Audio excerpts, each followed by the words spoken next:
That's all trip இது ஒரு auto மற்றும் கேப் புக்கிங் ஆப். சின்ன டவுன்களுக்கு விசேஷம், கோயில், குளம்னு டூர் போறவங்க ஆட்டோ கேப் கிடைக்காம ரொம்ப கஷ்டப்படுவாங்க. அவங்களுக்கு இந்த ஆப் ரொம்ப பிரயோஜனமா இருக்கும். கீழே டிஸ்கிரிப்ஷன்ல இருக்க லிங்கை கிளிக் பண்ணி தட்ஸ் ஆல் ட்ரிப்பை டவுன்லோட் பண்ணிக்கோங்க.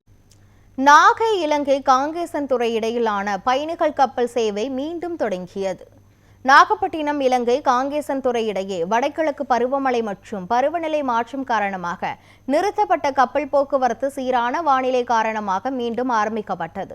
நாகை துறைமுகத்திலிருந்து 77 பயணிகளுடன் இலங்கை காங்கேசன்துறைக்கு மீண்டும் சிவகங்கை கப்பல் புறப்பட்டு சென்றது.